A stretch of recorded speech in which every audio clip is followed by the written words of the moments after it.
Hello, everyone. It's good to be with you. This evening, I would like to talk about one of my favorite Americans, Alexander Hamilton. And he's one of my favorites because he perceived the future of this country, the United States. And he perceived that what it was in 1790 was not what it would be 100, 200, or 300 years forward. And he, in other words, had a great vision of what this country could be. But the new country of America, needed a foundation. And Hamilton dedicated his professional career to building that foundation so that all Americans could enjoy both liberty and prosperity simultaneously. So let us take a look at the life of this marvelous individual.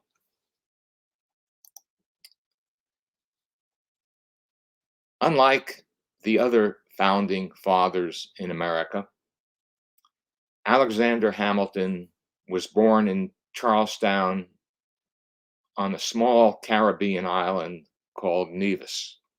As you can see here, it's in the Caribbean, quite apart from the mainland of the US, and actually closer to Venezuela than it is to the United States. He was born in 1757.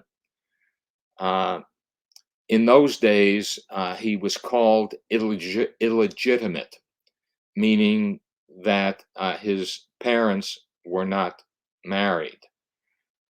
His parents were James Hamilton and Rachel Fawcett. Fawcett was previously married to a Jewish merchant, Johann Levine uh, of St. Croix in the British Virgin Islands. But James Hamilton abandoned Fawcett and their children. Uh, she died in February of 1768, leaving Hamilton orphaned.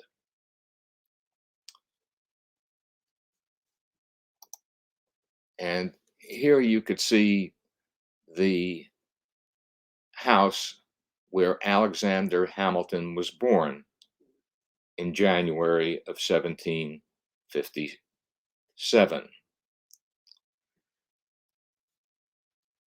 Hamilton was denied membership in his childhood church, the Church of England, because his parents were not married.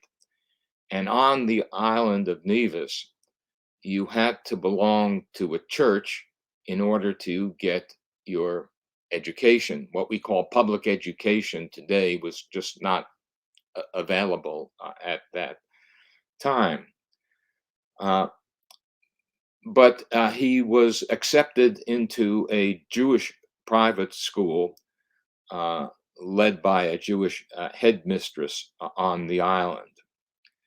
And his education advanced to the point where he could attend school on the mainland, the British colonial mainland, in the colony of New Jersey, so that eventually his objective was to attend a university in the colony of, in the British colony of America.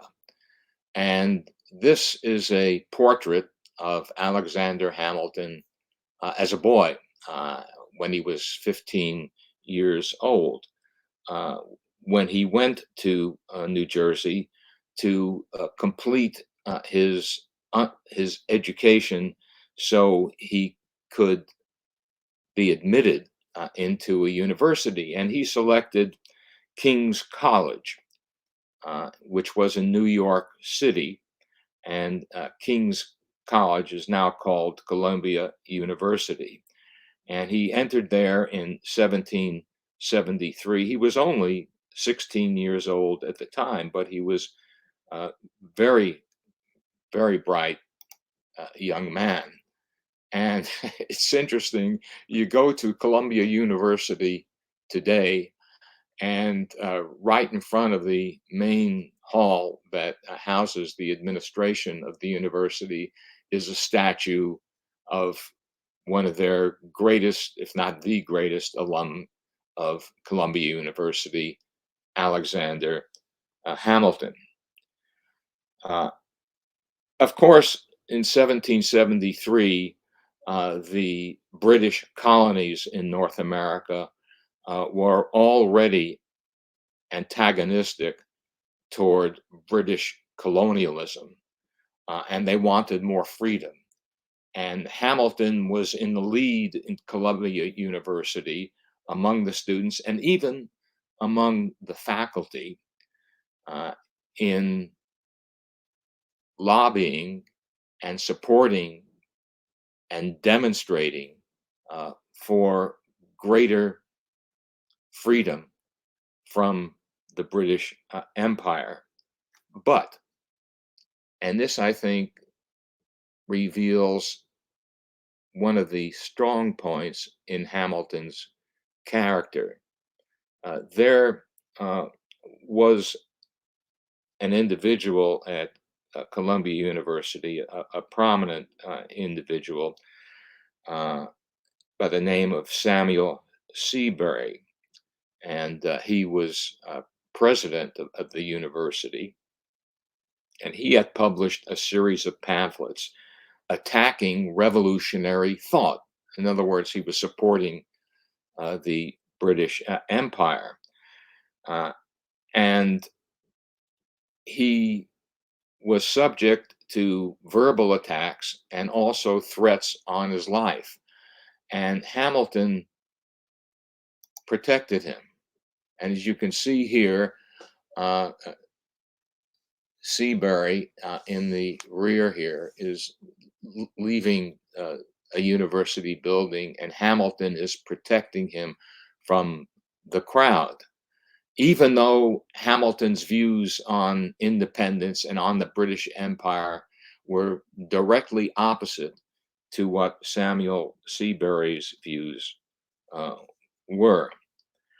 Uh, and he basically saved his life.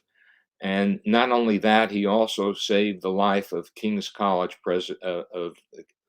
of an associate of Seabury's, Miles Cooper, from an angry mob. And how he did it, I think, is important. He used his oratorical skills. Even as a teenager, Hamilton just had a tremendous talent for oratory, for convincing a crowd, people, even a hostile crowd, that his arguments were correct. Well, of course, as we know, the American Revolution began in 1775, in April of 1775. And Hamilton wanted to participate in that. He was always on the Patriot side. Um, he was offered positions as an aide because of his youth and education to multiple generals, but he didn't want that. He wanted to fight. He wanted to be on the battlefield.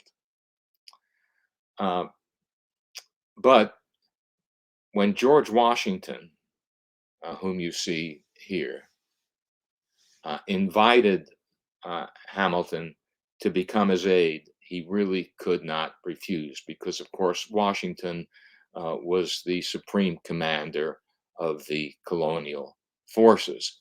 And you can see Hamilton here in the background as Washington's aide. And He stayed with Washington throughout the entire American Revolution.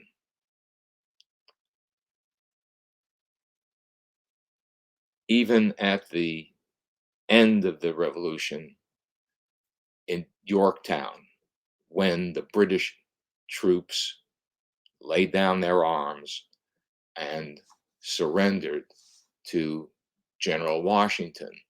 And it's difficult to see from this portrait, but in the back here, that's Alexander Hamilton. And Hamilton was always at Washington's side, particularly for important events like the surrender of the British at Yorktown, which effectively ended the American Revolution and created the United States of America. Now, Hamilton enjoyed women. I don't know how to phrase that in a positive way, but it, maybe he enjoyed them a little too much. But in any case, he met and fell in love with Elizabeth Schuyler, the daughter of General Philip Schuyler of New York. Now, New York had a large Dutch population, and Elizabeth, whom you see here, was of Dutch ancestry. They were very much in love. In his letters to Elizabeth, of course, he was off fighting in the Revolution. He got married in 1780, and the Revolution did not end until 1781. And he wrote to Elizabeth as follows: I love you too much. You engross my thoughts too entirely to allow me to think of anything else. Now, this was a guy who was middle of fighting the greatest army in the world at the time, and he cannot stop thinking of this woman. Now, the couple would eventually have 8 children, which was not unusual in those days. Philip, John, James, William, Eliza, Alexander Hamilton Jr., Angelica, and Philip. When the war ended in 1781 and a new government was formed and a new country formed, the United States of America, George Washington retired to his farm in Virginia, and Alexander Hamilton retired from the military as well. However, the new government was very weak. The American leaders believed that the great problem with the British was that they had too much of a centralized government that did not allow for colonies like America to do things on their own, to have the freedom, both individual and as a colony, to create their own future. So the victorious Americans created a very weak central government under a document called the Articles of Confederation, which were ratified in 1783. And these articles provided for a weak federal government and for strong state governments. The problem was that when you have a weak federal government, several things can happen. One thing is that how are you going to pay your national debts? Are the states going to be willing to give funds to pay off these debts. And if you cannot pay off your debts, this has implications not only domestically, but foreign as well, because countries like France, for example, contributed money to the American Revolutionary cause, and they wanted to be paid back. So your credit is questioned. And when your credit is questioned, your ability to have a free and independent country is questioned as well. The uh, second uh, problem of a weak central government is that the British remained a threat. You had these 13 colonies on the coast of what is now the United States of America. But further west, the British had troops. The French had troops up in the northern part and in Canada. And who knows what conflicts could arise as a result of the presence of these troops. If you have a country, you don't want troops from a foreign nation stationed permanently in your country. It just doesn't work for your own independence.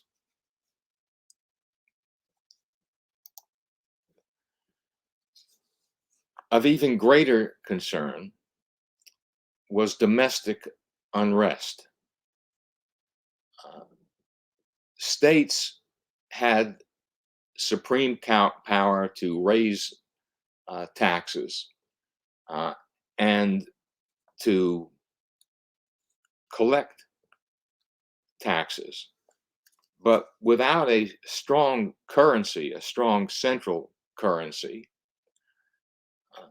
inflation became a great problem. And if you were you were a debtor, inflation wasn't too bad because you um, the the debt you incurred was worth less.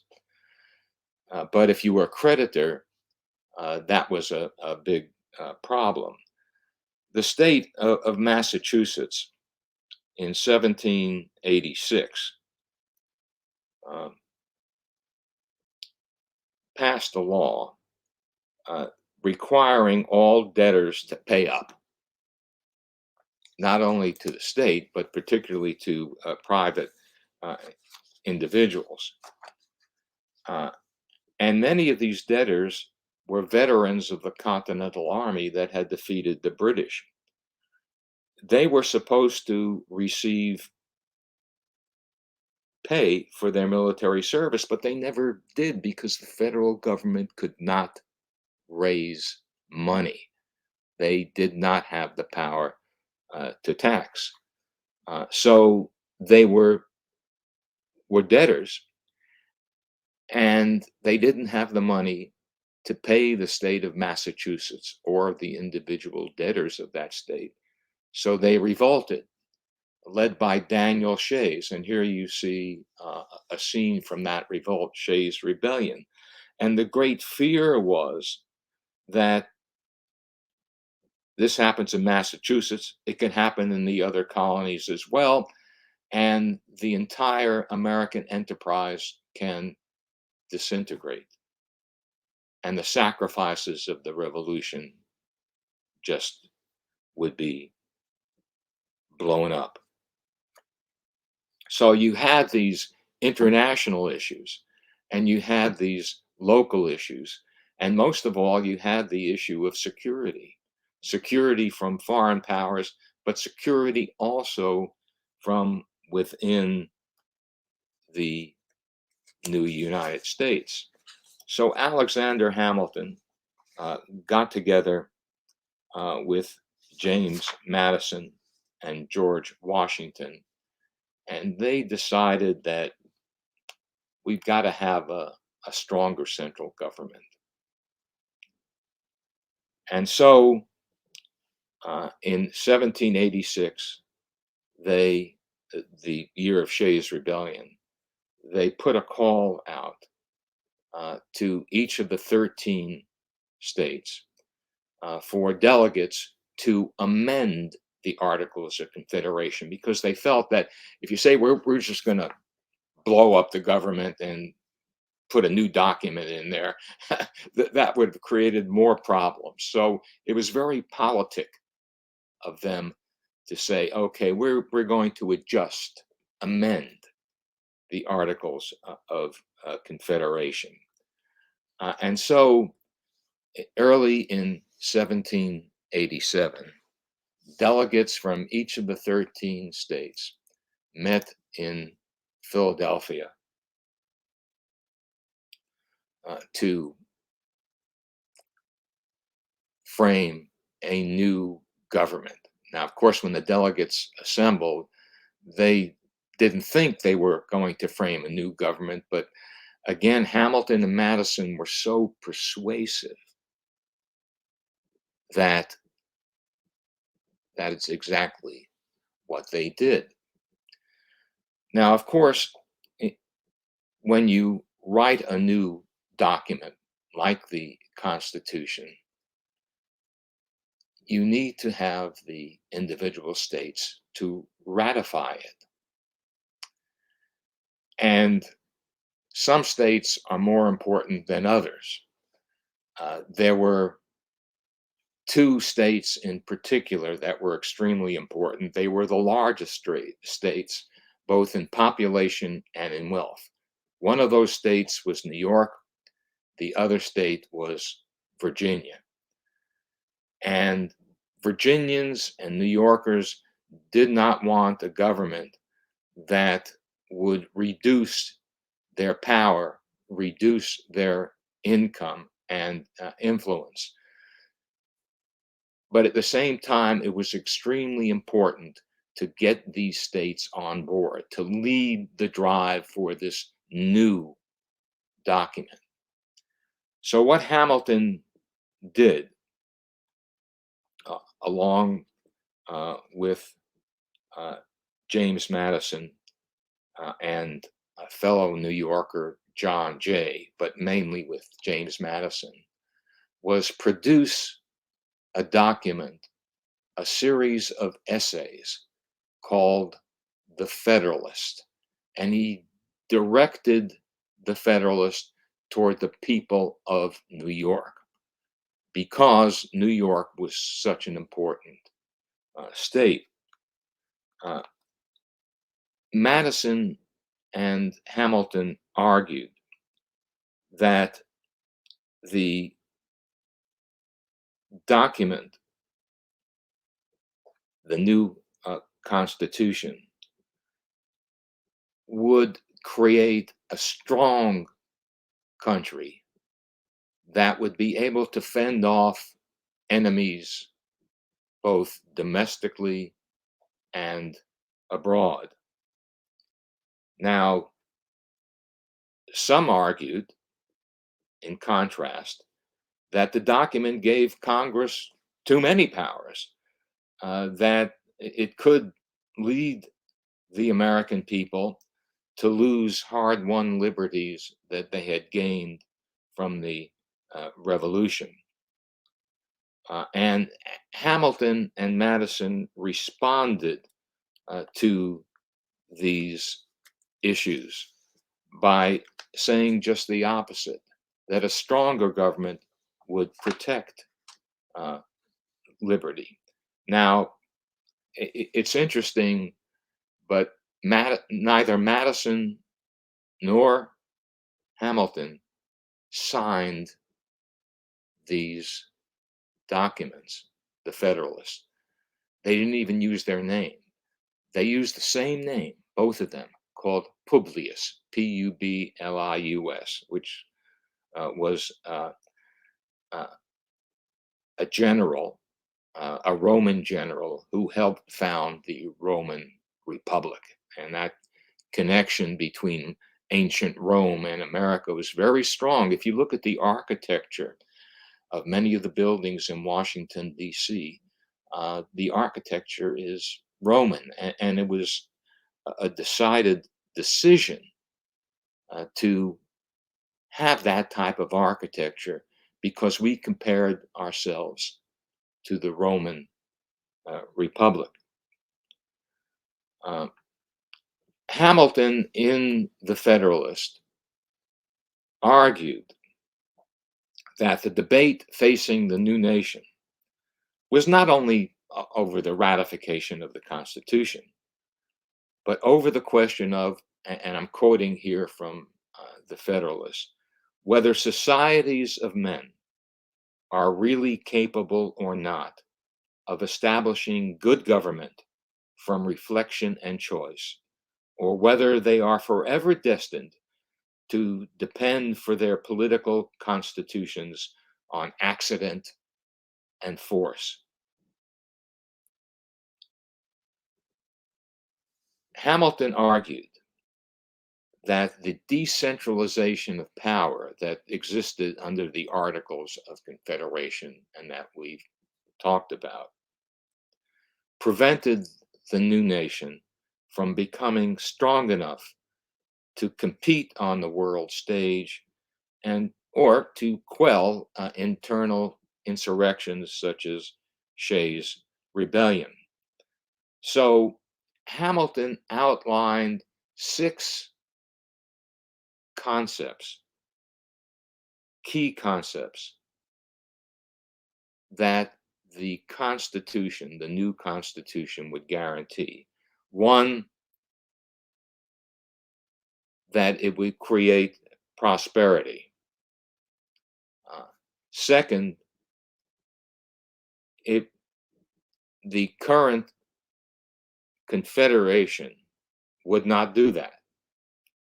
Uh, Third, America needed government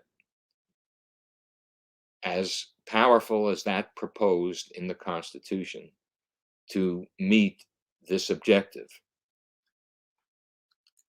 And fourth, and this is very important, that the proposed Constitution was conforming to the principles of Republican government, government by and for the people. The Constitution would not cancel state constitutions, but it would ensure a uniform response when that uniform response was necessary.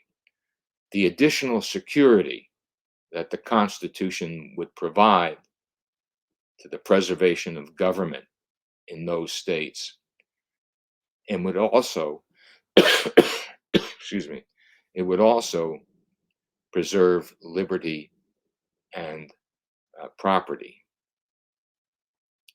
Now, the opening statement of this Federalist, after an unequivocal experience of the inefficiency of the subsisting federal government, now we are being called to consider the adoption of an entirely new United States Constitution, a subject of paramount importance. It involved nothing less than the existence of the Union, the fate of an empire, in many respects, the most interesting country in the world. A wrong decision here would deserve to be considered as the general misfortune of mankind. I mean, talk about really presenting an alternative. Um, yeah, it's hyperbole. Yeah, it's over the top. But these were powerful arguments at the time, especially for a new nation that was literally under the gun, both internationally and uh, domestically. Uh, and you can see here that the Constitution eventually was ratified by all 13 states. Now you can see New York and Virginia. It took them a long time. The delegates were finished with the Constitution in September of 1787. It was not until July of 1788 that Virginia and New York decided to ratify the Constitution. And the Federalist was extremely important in shifting public opinion. Still, the vote for the Constitution in both New York and Virginia was very, very close. And one of the reasons why it passed was that both Hamilton and Jefferson, and also George Washington, agreed to add 10 new amendments to the original Constitution. We call these amendments the Bill of Rights, establishing individual liberties. The great fear of many people as this new Constitution was being framed was, well, what have we done? We're basically going back to the British system of a strong central government, and we're just weak partners in that government. But Hamilton, Madison, and Washington convinced the delegates in each of the states that that was not true. And to prove it, they passed the Bill of Rights, which guaranteed an array of individual liberties for all Americans. And that was extremely important. Well, in 1789, George Washington became our first president. And one of the first things he did when he became president was to appoint Alexander Hamilton as the Secretary of the Treasury. Let's face it, folks, if you have an unstable economy, if you have a worthless currency, all these documents ultimately don't really matter, because your country, and particularly the people, are not going to prosper. So what George Washington did, was to basically turn over the government to Alexander Hamilton as he became the first Secretary of the Treasury. And the importance of Hamilton by this time, his ideas, and the importance of a stable economy was such that, of course, he had to be confirmed by the U.S. Senate. And the U.S. Senate confirmed him unanimously. That rarely happens. I can tell you that. His accomplishments as a Secretary of the Treasury placed the new country on a sound financial basis. He advocated the establishment of a national bank, and you can see it here, as well as the federal assumption of state debts. Now, the states loved this because the states had debts, but now the federal government was going to assume those debts. The Bank of the United States was, of course, located initially in New York, and then moved to Washington, D.C. But one of the things Hamilton did to make certain that the individual states would not look upon this as a financial behemoth looking over their finances, was to establish branches around the new country. And these branches were essential in the 20 years of the bank's existence in providing funding for westward uh, expansion. Um, Hamilton's tenure as Secretary of the Treasury redirected the U.S. away from being a debt laden country. And it was an exceptional success. And it elevated the profile of America, not only in the Western Hemisphere, but also throughout the world.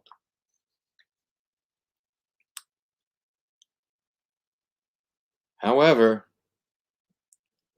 Hamilton's life took a turn for the worse.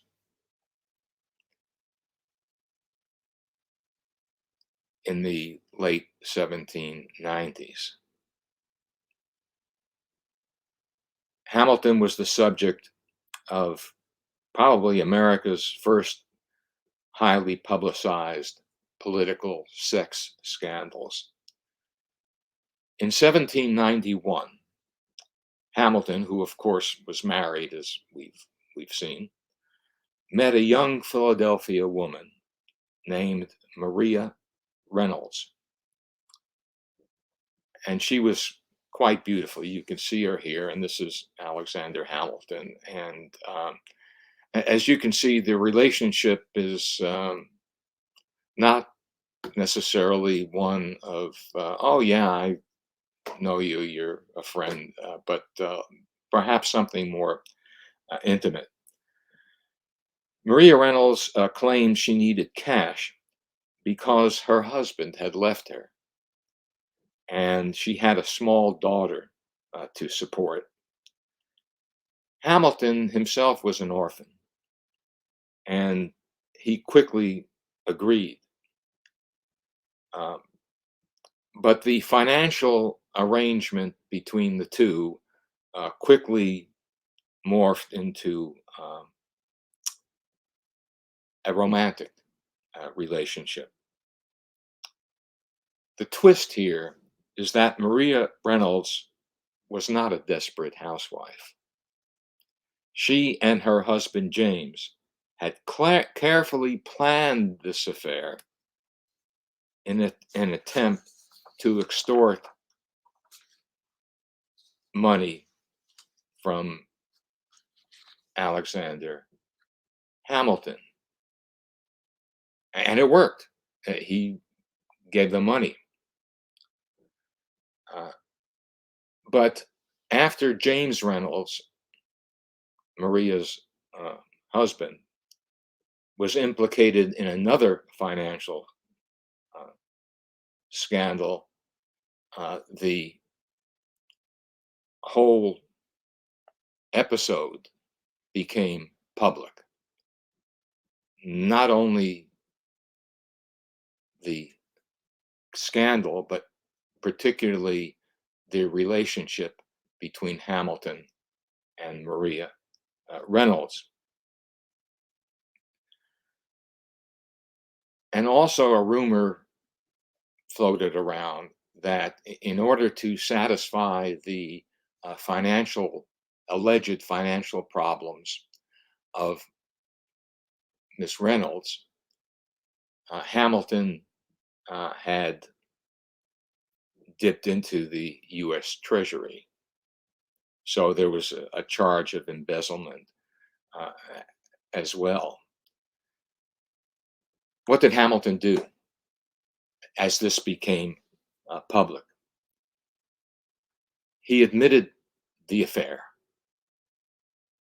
but he also insisted that he had used his own personal funds,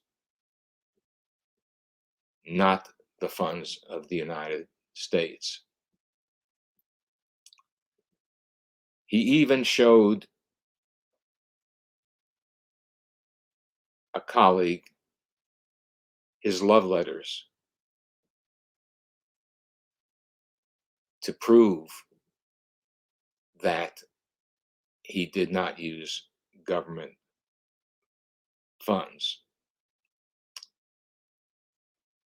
However, the colleague showed these letters to another colleague, and what happened was they wound up being published, which means everybody now saw these love letters. You can imagine the embarrassment.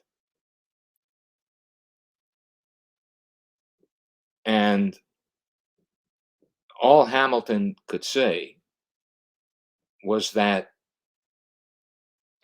yeah, I engaged in a long extramarital relationship, but I did not use government money.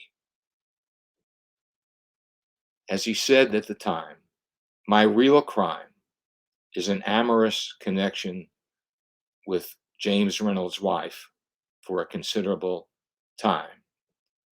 Well, Hamilton was then publicly applauded for his honesty, but his political career was destroyed.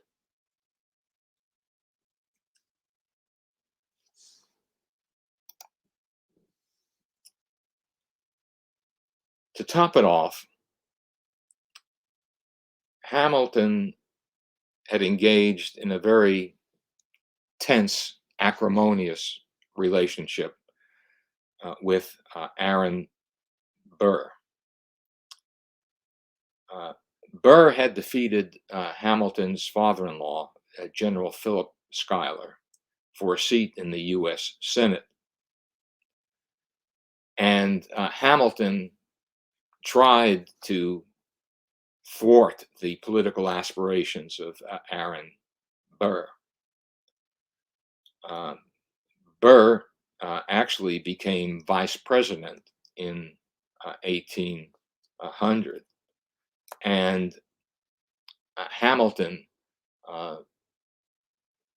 tried to maneuver votes to prevent that, but of course it did not it did not work. Uh, and the antagonism between Burr and Hamilton, as you can imagine, only increased. Uh, Burr decided in 1804 to run for governor of the state of New York,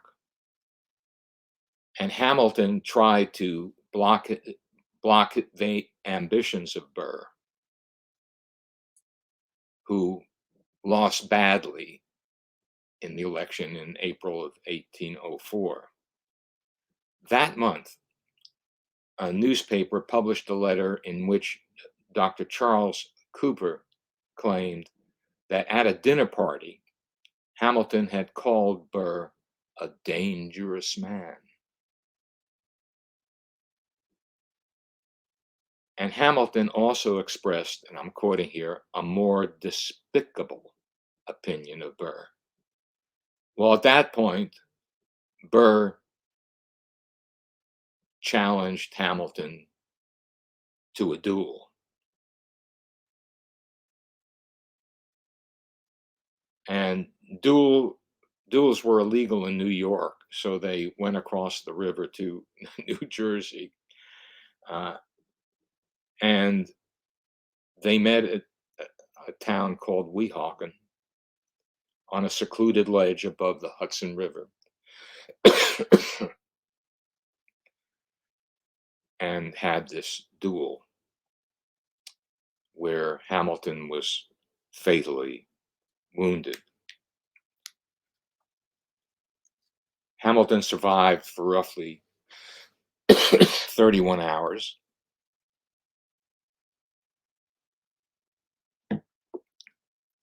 and then died on July 12th, 1804.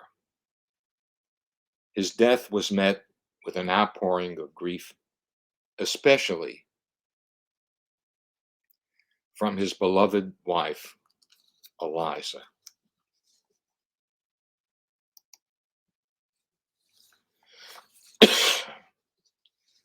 In fact, despite Hamilton's infidelity, Eliza Hamilton loved him deeply. And one of the ways she found solace in his death and to honor his memory was to found two institutions in New York that supported lower income children as well as orphans. The Hamilton Free School, established in Manhattan, not far from where the couple lived, offered education to students of families who couldn't afford private education for their children. She also became the founder of the Orphan Asylum Society, the city's first private orphanage, built in Greenwich Village on the island of Manhattan.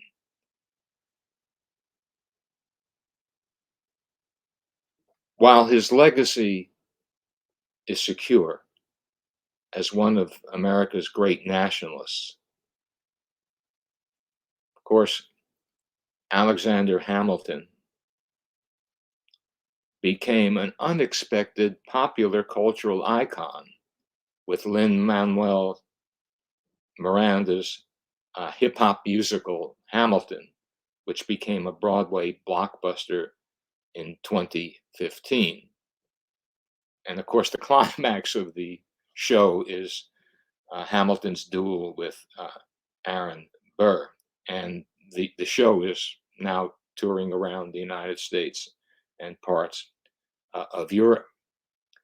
It's interesting, Hamilton's reputation was not good in the US in the first part of the 19th century.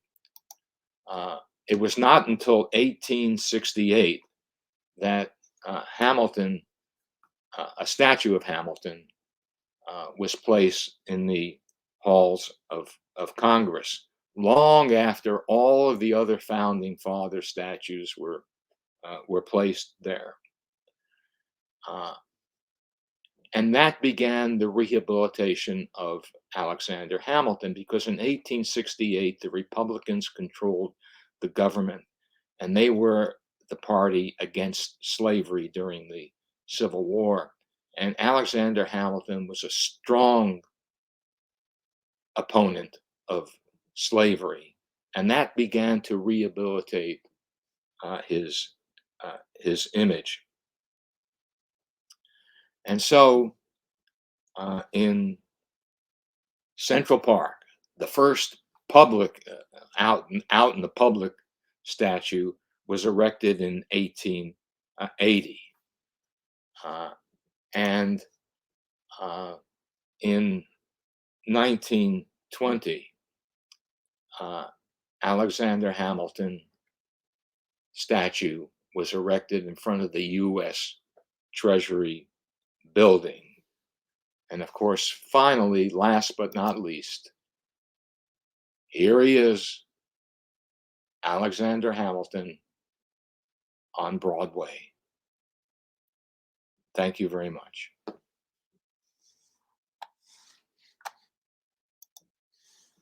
I'll be happy to take questions.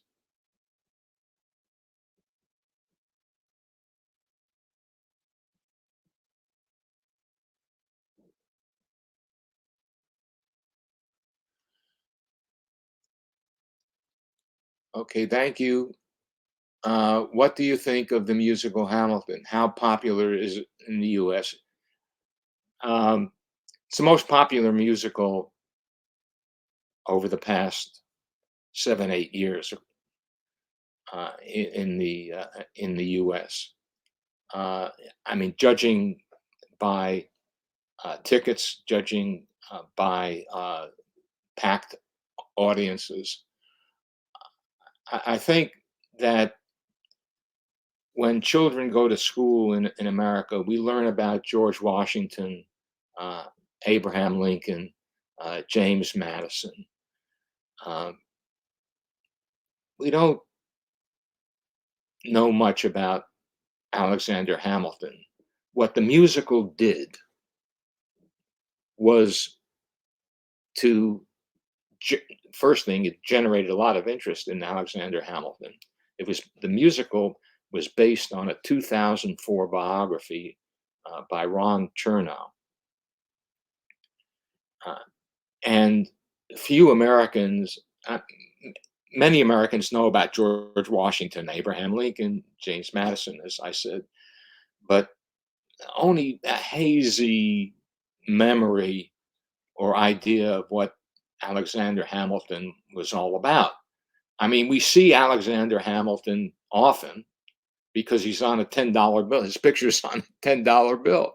But that's really our only contact with him until this musical. Then people began to probe and look at this character. Not a perfect person, as we have seen, but really a visionary in terms of creating a strong central government and placing this country on a firm financial basis.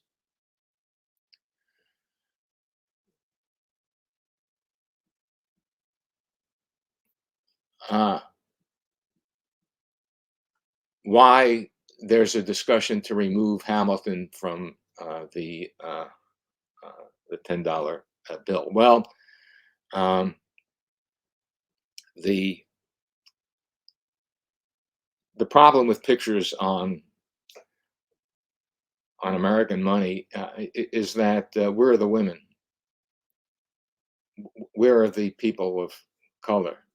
They built this country too. So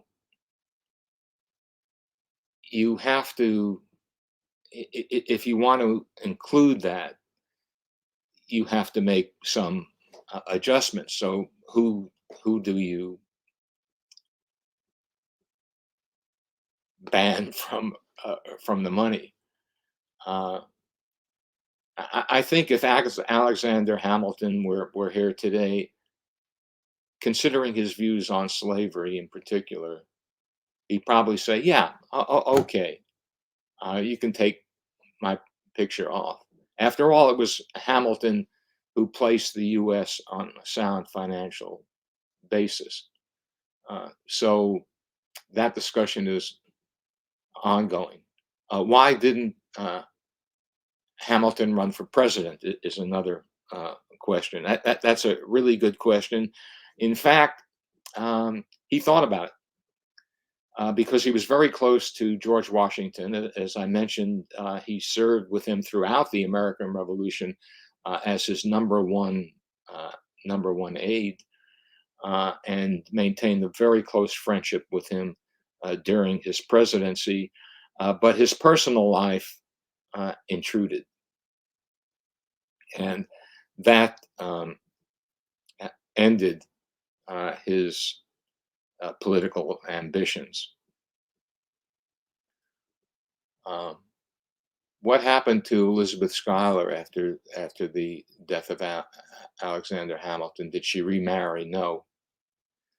She was totally devoted to Alexander. She was totally devoted to his children, and she dedicated her life to philanthropy, basically in the realm of education, particularly educating children who ordinarily, because of financial reasons, would not have the resources to uh, obtain an education. Uh, why did Hamilton insist on a strong state? Well, because he recognized that the Articles of Confederation uh, were a pact for failure. In fact, the country was already failing. The country was already experiencing violence. The country was already experiencing very serious financial problems, and also problems of internal and external security. So, in order to live in the world of the late 18th century, you needed a strong central government. And that was his belief. Now, I should say that that belief was not shared by all of his colleagues, particularly Thomas Jefferson, who was very suspicious of a strong central government. He never lost that idea that as the British government consolidated in the 1760s and 1770s, things became much worse for the American colonies. So uh, Jefferson was concerned about that. But I tell you, when Jefferson became president, he was a strong president. What right did the federal government, for example, have to spend millions and millions of dollars to buy territory from France? Well, Thomas Jefferson said, "Yeah, we have that power. I'm going to use it." And several other examples. So once Thomas Jefferson became president, he recognized that his idea of states' rights and a weak federal government was not the recipe for a fledgling nation. Um, how did Hamilton feel about the situation with slavery in the United States? Did he oppose slavery? Yes, that's a great question because when people talk about Alexander Hamilton, they often uh, focus on his work as far as the Constitution was concerned, his work on placing the U.S. on a firm financial basis, but they don't talk about his strong opposition to the institution of slavery. Don't forget, and this is really the key to understanding Hamilton. He came from a very poor background. He came from a background that where many people would shun him just because of that background. So he knew the issues of class, and he knew the issue of being on the bottom, and he identified that way uh, with with the slave, and he was a strong opponent of the institution of slavery. Well, I should say, well before it became a major issue in the United States. In the 1780s, not many people were interested in abolition. It was, after all, slavery was written into the Constitution in 1787. So he was not only ahead of his time in developing the principles of government and the institutions of government, but he was also ahead of his time in his opposition, strong opposition to the institution of slavery. How relevant is the US Constitution now? Does it need to be redone? Well, of course, the US Constitution is very relevant since any case before federal courts, particularly the US Supreme Court, is based upon interpretation of that document. Does it need to be redone? I don't think we need a new document uh, as we did back in 1787, but we definitely need to have a gathering, a convention, or at least an opportunity to uh, reconstitute some of the features of the Constitution. From my point of view, the worst feature of the two worst features of the Constitution are: number one, the fact that each state gets two U.S. senators, which means a state like Wyoming with 600,000 people gets the same number of senators as a state like California with 33 million people. That it's what it does is creating the gridlock that we are uh, experiencing today in the United States. And the second thing I would change, let's elect our president by a popular vote. I mean, we are a democracy. For crying out loud, let's let our votes count, not this electoral college uh, business. Uh, let's vote for the president directly. We vote for all of the offices in America, local, statewide, national, by popular vote. Let's do that for the presidency. There is talk in Belarus now about a national idea for everyone. Did Hamilton formulate a national idea for the US, and is this idea important for the US now? Well, his national idea for the US was twofold. One, we need a strong central government so that, secondly, the liberties and freedoms of the people could be secure because states have limited powers. And if you give powers, all of these powers, to 13 or 50 individual states, it tends to diffuse that power and not only make each of those states more vulnerable to financial and security issues, but it makes the country more vulnerable as uh, a result. So Hamilton is enjoying a resurrection not only because of the Broadway play, but also because of his idea of nationalism, uh, that we should use the federal government for the purposes of generating equality, for generating uh, a sound economy, and for preserving liberty.